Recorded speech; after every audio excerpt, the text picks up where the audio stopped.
নমস্কার বন্ধুরা, সুমনা রকমারি চ্যানেলের আরও একটি নতুন ব্লগে আপনাদের অনেক অনেক স্বাগত। তো কালকে ব্লগ পোস্ট করা হয়নি, সরি তার জন্য। কেননা কালকে ছিলাম না, কালকে একটু বাজারে গেছিলাম। এই কদিন ধরে বাড়িতে একটা ক্রাইসিস চলছে, শাশুড়ি মা অসুস্থ ছিলেন, ভর্তি ছিলেন নার্সিংহোমে। তো এই কারণে পুজোর বাজার কেনাকাটি, আর ওদিকে বাবার বাড়িতে কাকুও অসুস্থ, তো এই কারণে কিছুই সেরকমভাবে এবার হয়নি। তো কালকেই পরশুদিন গিয়েছিলাম তো সেজুর জামা কিনতে, আর কালকে গিয়েছিলাম আমার টুপিটাকি কয়েকটা জিনিস কিনতে, ব্লাউজ এগুলো। তো তার জন্য কালকে আর ভিডিও করাও হয়নি, পোস্টও করা হয়নি। আজকে আবার শুরু করলাম সকালবেলায়। এখন বাজার করে চলে এসেছি, আর কি বাজার করে নিয়ে এসেছি সেটা আপনাদেরকে দেখাচ্ছি। আর এখন একটু করব চুলে হেনা। তো চুলটা কালকে শ্যাম্পু করেছিলাম, একটু হেনা করে নিই। তারপরে চুলে একটা কালার কেনা আছে, ভাবছি দেবো কি দেবো না, এখনও পর্যন্ত ঠিক করে উঠতে পারিনি। তো আসুন পুরো ব্লগটা দেখবেন আর পাশে থাকবেন আশা করছি। এই দুটো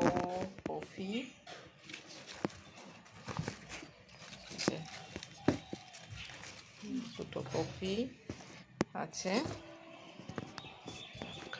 আর এখানে আছে মিষ্টি দই আছে, আর আছে পনির, আর ছোলাতে টমেটো আছে। এই আজকে বাজার করে এনেছি। আর এখানে আছে ছানার কেক আছে, ছানার কেক আর লাড্ডু আছে। এই ছানার কেক আর লাড্ডুটা ঠাকুরের ওখানে রেখে দিত সিজু এখন পড়ছিল, ওকে বললাম ঠাকুরের ওখানে রেখে দিতে। আর এই যে দুধ গরম হয়ে গেছে, এবার আমি একটু চিয়া সিড ভেজানো আছে, তো চিয়া সিডটা আজকে ভাবছি কি যে দুধ দিয়ে খাবো। এই যে চিয়া সিডটা ভেজানো আছে, এটাই আমি এখন ব্রেকফাস্ট করব, আর কিছু করিনি। আর আগে হেনাটা লাগিয়ে নিই চুলে, ভালো করে দেখানো হয়নি।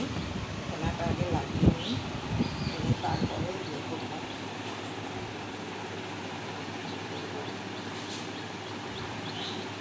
কালারটা দারুণ, অল্প লেবুর রস দিয়ে দেবো হেনাটাতে।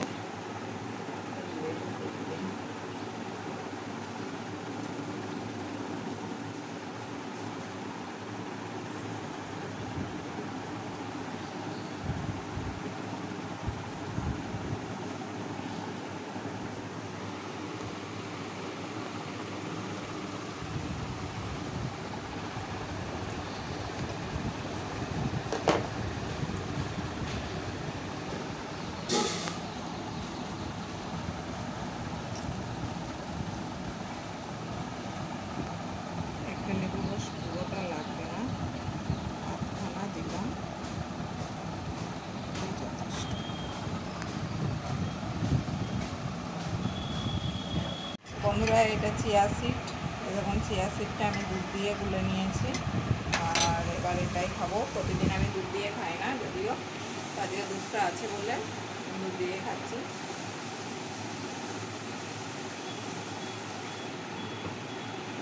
ভালো লাগছে দুধ, আর আমার হেনা করা হয়ে গেছে। তো বন্ধুরা দেখো, আমার চুল টুল ধোয়া হয়ে গেছে হেনা লাগিয়ে। আর এখন করছি রান্না করতে করতে এখন খেয়ে নেবো শসা কুচিয়ে, শসাটা খাবো। তো তখন তো সেই চিয়া সিডটা ভিজানো খেয়েছিলাম, আর কিছু খাইনি। এখন শসাটা নিয়ে বসেছি, ওটা খাবো। এখন বাজে 11:30, একটার সময় ভাত খেয়ে নেবো। রান্নার ডাল আর ভাত হয়ে গেছে, আর ওখানে হচ্ছে দেখাচ্ছি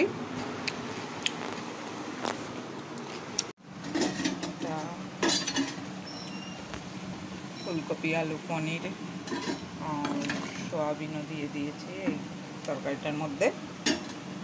এই যে এখানে পনির ভেজে রাখা আছে, আজকে পনিরগুলো একদম একটু কালো কালো হয়ে গেছে। আর হবে পটল ভাজা হয়েছে, আর এখানে হবে পোস্তর বড়া, পোস্তটা বেটে রেখে দিয়েছি।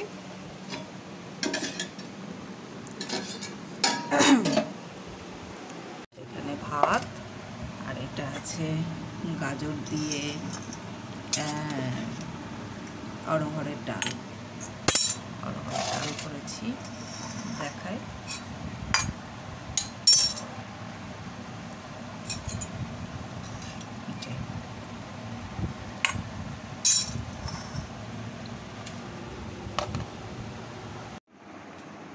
তো বন্ধুরা, এখন সিজু এলো স্কুল থেকে, এসে এখন চেঞ্জ করছে, এরপর খাবে।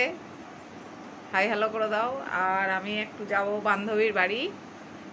ওই কালকে যে শাড়িটা নিয়েছি, ওই কালকে শাড়িটা নিইনি, শাড়িটা আগেই নেওয়া হয়েছে, ওটার ব্লাউজ বান্ধবীর কাছে বানাতে দিতে যাব। তো বন্ধুরা, এখন গিয়েছিলাম বান্ধবীর বাড়ি।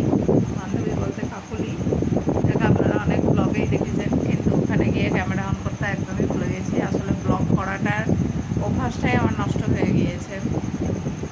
তো যে কারণে গিয়েছিলাম, একটা শাড়ি নেওয়া হয়েছে, সেই শাড়িটার ব্লাউজটা বানাতে দিতে গিয়েছিলাম। তো শাড়িটা আর একটা শাড়িও আমি নিয়েছি, ওটা দেখবো আপনাদেরকে একটু পরে দেখাচ্ছি।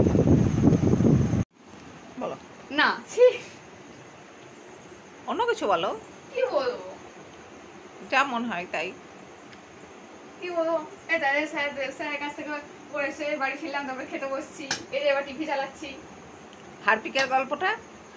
হ্যাঁ, ওই তো আমাদের ব্যাচের একটা বন্ধু ওরকম পড়তে গিয়েছিল, দিয়ে তারপরে পড়ে এসে আর বাড়ি ফেরেনি, দিয়ে তারপরে ওর মা ফোন করেছে স্যারকে, দিয়ে তারপরে স্যার আবার খুঁজতে বেরিয়েছিল ওকে, তখন একটা দোকানে দেখেছে যে হারপিক কিনেছে। এবার তারপরে স্যার তখন জিজ্ঞাসা করেছে যে হারপিক কিনেছিস কেন, তখন বলেছে যে না, বাড়িতে মা কিনতে বলেছিল। দিয়ে তারপরে স্যার ওকে বাড়িতে পৌঁছে দিতে গিয়েছে, তখন ওর মাকে জিজ্ঞাসা করেছিল যে তুমি হারপিক কিনতে বলেছিলে, তখন ওর মা বলেছে যে না, আমি তোকে বলিনি। দিয়ে যেটা হয় এবার আপনারা বুঝে নিন। তাহলে ভাবুন বন্ধুরা, কি অবস্থা। ছেলে মেয়েকে শাসনও করা যাবে না এক ফোঁটা, শাসন করতে গেলে কি অবস্থা দেখতেই পাচ্ছেন। আজকালকার বাচ্চাদেরকে যে দু চারটে কথা মাস্টার বলবে বা গার্জিয়ান বলবে, বাড়িতে বাবা মা বলবে, তার উপায় নেই। বাচ্চা ছেলে, বুঝুন যে কি কি থেকে কি হতো। আজকে যদি ঘটনাটা না দেখতে পেতো স্যার, তাহলে একটা বড় দুর্ঘটনা ঘটে যেত।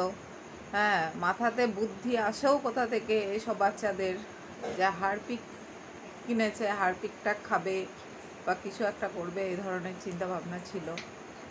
তো সকলকে এটাই বলবো যে বাচ্চাদের সাথে খুব ভালোভাবে মিশুন, তাদের মনটাকে বোঝার চেষ্টা করুন, তাদের সাথে একদম মানে বন্ধুর মতন তারা যেন এসে আপনাকে কোনো কথা বলতে ভয় না পায়, সেই দিকটাতে একটু খেয়াল রাখুন। প্রত্যেকের কাছে এটাই অনুরোধ।